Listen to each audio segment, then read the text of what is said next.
ఆచార్యదేవ, ఏమంటివి జాతి నెపమున సూత సుతన కింద నిలువ అర్హత లేదందువా? ఎంత మాట. ఇది క్షాత్ర పరీక్ష గాని క్షత్రియ పరీక్ష కాకూడదు. ఇది కుల పరీక్ష అందువా? నీ తండ్రి భరద్వాజు జననమిట్టిది, అట్టి జుగుప్సకరమైన నీ సంభవం ఇట్టిది. మట్టి కొండలో పుడిదివి కదా, నీదియే కులము. ఇంత ఏల అశ్వత్పితామహుడు గురుకుల ఊడుతున్న శాంతనవుడు శివసముద్రంలో భార్యకు గంగా గర్భంలో జడించలేదా? ఈయనదే కులము.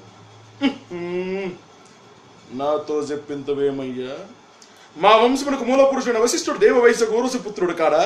అతను పంచమ జాతి కన్యన అరుంధతి ఎందు శక్తిని, ఆ శక్తి చండాలంగున ఎందు పరాశురుని, ఆ పరాశుడు పల్లపరచు మస్తకంద ఎందు మా తాత వ్యాసుని, ఆ వ్యాసు విధవరాండ్రైన మా పితామహి అంబికతో మా తండ్రిని, పితామహి అంబాలికతో మా తండ్రి పాండురాజును, మా ఇంటి దాసితో ధర్మ నిర్మాణసుడని మీచే కీర్తించబడుతున్న ఈ విధున దేవుని కనలేదా? సందర్భవసరం బట్టి క్షేత్ర బీజ ప్రాధాన్యత సంకరమైన కురువంశము ఏనాడో కులహీనమైనది కాగా నేడు కులమును వ్యర్థవాదములెందులకు. తాత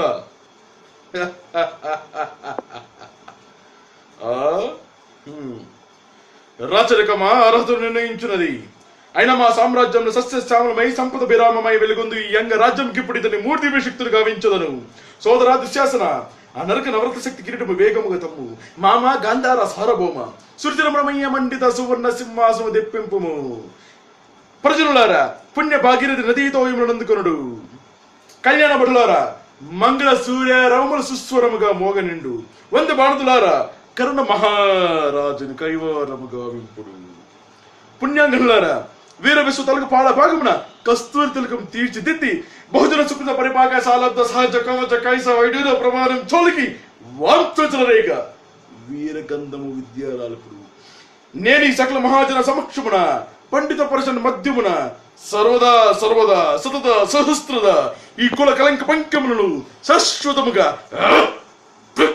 గావించుదను.